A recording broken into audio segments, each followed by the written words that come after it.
Good afternoon, everybody. I wanted to come to you guys briefly before the playoff game tonight to talk about a distressing situation that is happening abroad. In Iran, where a human rights group says more than 500 people have been killed in a government crackdown during the largest protests in several years. Bodies in bags at a morgue outside Tehran. Hospitals with beds full of injured people, seen here in footage verified by DW's Farsi service. Overnight, protesters flooding the streets across Iran for the 14th night in a row. Masses gathering in Tehran, inundating the nation's capital as far as the eye can see. A lot of people are reacting to Iran right now, but I think there's a more uncomfortable conversation we're avoiding, especially here in the US. What's happening in Iran is real and severe.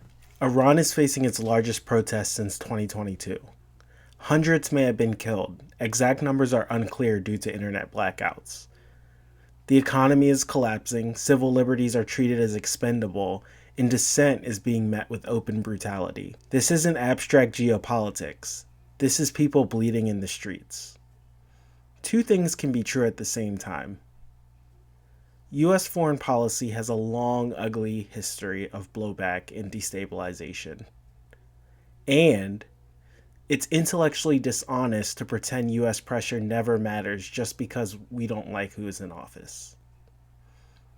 Refusing to acknowledge reality because it might help Trump is not principled, it's reactive. We need to remember that critiquing Trump is not equal to erasing outcomes. You don't have to like Trump, and trust me, I have many criticisms. Just look at me.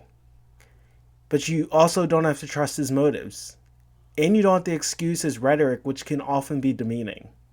But flattening analysis to avoid giving credit turns suffering people into props in our own American domestic culture war.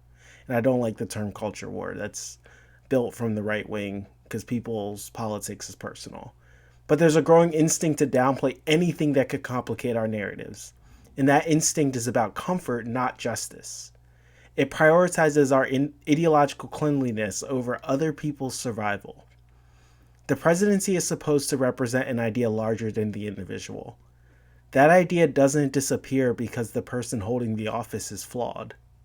Especially when people abroad are looking for proof that self-government can still function under strain. My own contradiction is evident as well.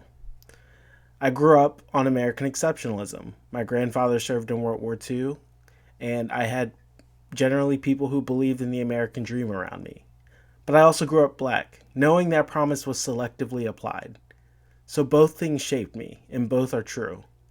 Cynicism doesn't make you smarter, it just makes disengagement feel virtuous. We can criticize power without denying reality. We can acknowledge outcomes without worshiping the people behind them. And we can tell the full story, the dark and the light, without turning human suffering into a partisan chess piece. Please pray and keep in your thoughts the people of Iran right now. It is a tough time for everyone around the world. 2026 has already started off in a very extreme way. Let us all get through this together.